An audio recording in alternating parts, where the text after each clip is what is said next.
കോഴിക്കോട് 7ാം നിലയിൽ നിന്ന് താഴെ വീണ 7 വയസ്സുകാരന് ദാരുണാന്ത്യം. കോഴിക്കോട് സ്വദേശി ഇവാൻ ഹൈബലാണ് മരിച്ചത്.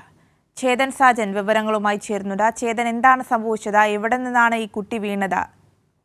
ആര്യ, കോഴിക്കോട് ഇരിങ്ങല്ലൂർ ലാൻഡ്മാർക്ക് അബാക്കസ് ബിൽഡിംഗിലെ 7ാം നിലയിൽ നിന്ന് വീണാണ് 2ാം ക്ലാസ് വിദ്യാർത്ഥിയായ ഇവാൻ ഹൈബൽ മരിച്ചത്. 7 വയസ്സായിരുന്നു.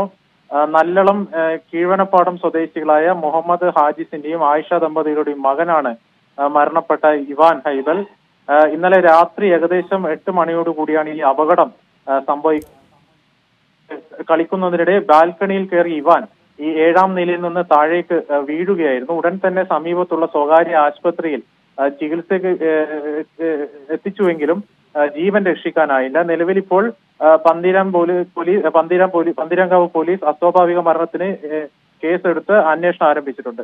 ആര്യ, ഈ കുട്ടി കളിച്ചുകൊണ്ടിരിക്കുന്ന സമയത്ത് അടുത്ത് മറ്റാരും ഉണ്ടായിരുന്നില്ലേ?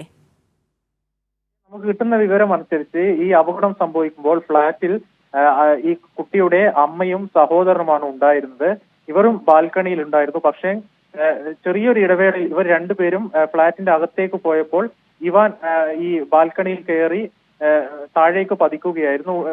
ഇവർ വന്നു നോക്കുമ്പോൾ കുട്ടിയെ കണ്ടില്ല. പിന്നീടുള്ള തിരച്ചിലിലാണ് കുട്ടി താഴേക്ക് വീണ് കിടക്കുന്നതായി കണ്ടത്. ഉടനെ തന്നെ ഇവാനെ സമീപത്തുള്ള ആശുപത്രിയിൽ എത്തിക്കുകയായിരുന്നു. എന്നിരുന്നാലും ജീവൻ രക്ഷിക്കാനായില്ല. ഏതായാലും കുഞ്ഞിന്റെ ഈ ശവസംസ്കാരത്തിന് അടക്കമുള്ള കാര്യങ്ങളൊക്കെ ഇന്ന് കിടക്കും. കൃത്യമായ സമയവും കാര്യങ്ങളൊക്കെ സമയ ക്രമീകരണമൊക്കെ ഉടൻ അറിയുന്നതായിരിക്കും. ആര്യ, ശരി. ചേതൻ സാജനാണ് വിവരങ്ങൾ നൽകിയത്.